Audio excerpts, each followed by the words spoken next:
Hello everyone, welcome back to my channel score maths 6 to 10 YouTube पर मिलेगा, Instagram पर class 10 math NCERT का सॉल्यूशन करवा रहे हैं। एक्सरसाइज 6.3 चैप्टर ट्रायंगल है, चैप्टर 6 ट्रायंगल है। Question number 13, D is a point on the side BC of a triangle ABC. ABC D का है पॉइंट है बीसी पे, सच दैट एंगल बी बराबर एंगल ए, एंगल बी बराबर angle ए है। तो सो दैट सी ए का square बराबर C B into C D. ठीक, ये दिया हुआ गिवन, हमें अप्रूव करना है कि ये देखिए क्या करेंगे। आंसर के लिए सबसे पहले जो दिया है बराबर उसी को लिख देते हैं। Triangle A D C and triangle B A C ले लिए। हम मुकाबले क्या करना पड़ेगा, बताया पहले सिमिलर करना पड़ेगा, क्योंकि साइड के बराबर दिया, एंगल के बराबर दिया, साइड के बराबर दिया, तो साइड को सिमिलर करना पड़ेगा, तो उसको साइड को मल्टीप्लाई करेंगे तभी वैल्यू आएगा। तो देखिए एंगल ए डी सी और एंगल बी ए सी ये गिवन दिया हुआ है, पहला तुमको यहीं से मिल गया। दूसरा डी सी ए बराबर बी सी ए, हम हमेशा बताए हुए हैं कि आपको आसान तरीका ट्रायंगल को समझना है, आपको इसको लिखने तो आ जाएगा, मगर क्या लिखना है और कितना जल्दी लिखना है यहाँ से आपको जल्दी समझ में आएगा। देखिए यहाँ पर देखिए कुछ कॉमन है, पर दोनों में पार्ट में ए है, तो देखिए ए कॉमन निकल जाएगा। ए और ए यहाँ पर भी, यहाँ पर भी है, ए है और सी भी है, सी भी है और ए भी है।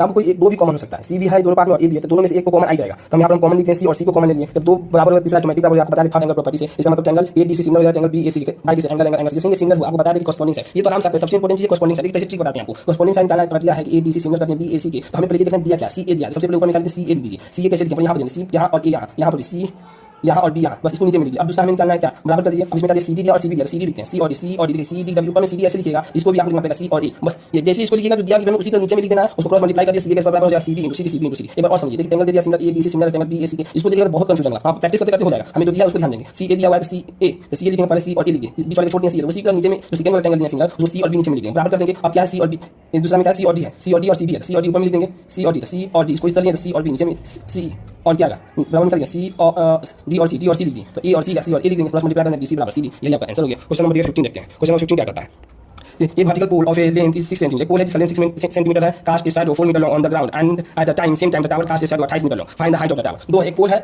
और एक टावर है। ठीक, पोल का हाइट दिया हुआ 6 मीटर और टावर का निकालना है। अब जिसका साइड जो बन रहा है पोल का 4 मीटर बन रहा है और टावर का जो साइड बन रहा है 28 मीटर बन रहा है। अब समझना है कि क्या है कि एक सनलाइट दोनों पर प्रकाश पड़ रहा है, दोनों पर पोल पर भी प्रकाश पड़ रहा है और टावर पर भी प्रकाश, जब ऊपर से प्रकाश पड़ेगा पोल पर या टावर पर, ये हमेशा ध्यान दोनों का एंगल तो सेम ही बनेगा, लेकिन दोनों का जो प्रकाश जो ऊपर से नीचे पड़ेगा, मान लीजिए ऊपर से नीचे पड़ेगा, ये थोड़ी इसमें छोटा हम पढ़ेंगे, इसमें बड़ा पड़ेंगे, दोनों में बराबर ही पड़ेगा। जब बराबर पड़ेगा इसका मतलब ए बी का टावर माने सी बी का माने पोल दिया हुआ क्वेश्चन के साथ समझाने के लिए एंगल सी बराबर angle A, sun will fall on the tower and pole at the same, जब सन का जो प्रकाश ऊपर से पड़ेगा सी पर भी और ए पर भी जितना एंगल बनेगा, ये 30 बनेगा, इस पर भी 30 बनेगा, प्रकाश सब पर डिवाइड थोड़ी करता है। हमारे बॉडी पर भी प्रकाश पड़ेगा, मेरे बगल वाले बॉडी पर सन का प्रकाश पड़ेगा, दोनों का अमाउंट क्या होगा, सेम ही होगा, उसी तरह दोनों का एंगल क्या होगा, सेम होगा। सी और ए के बराबर हो जाए, एफ का एंगल ई के बराबर हो जाए, बस यही सिंगल करने का इंपॉर्टेंट कांसेप्ट था। सी का एंगल ए के बराबर, एफ का एंगल ई के बराबर कर दिए और दो बराबर 30, यहाँ पर तीसरा क्या पोल और टावर क्या होता है, सीधा खड़ा होता है, कर दिया 90 डिग्री, डी बराबर एंगल डी क्या हो गया 90 होता है। Angle A B E single हो गया, एंगल सी डी एफ के किसे एंगल बस सिंगल करने इसका साइड प्रोपोर्शनल क्या होता है, प्रोपोर्शनल क्या बराबर होता है। तब ये बताया आपको ए और बी ऊपर में ए भी लेना, सी और डी नीचे में ले लिए, बी और ई लेना है, इसको डी और एफ ले लीजिए। अब वैल्यू पुट कर दीजिए, ए और बी निकालना है हमको, और सी और डी कितना दिया 6 दिया है और बी और ई कितना दिया 28 दिया है और डी और एफ कितना 4 दिया है, बता दिए साथ में ए और बी का वैल्यू कितना 42। टावर का जो हाइट है वो कितना आ गया 42 मीटर आ गया, यही आपका आंसर आ गया। और वीडियो पसंद आए तो इसे लाइक करें, दोस्तों के साथ शेयर करें और चैनल को सब्सक्राइब करें। Thank you so much.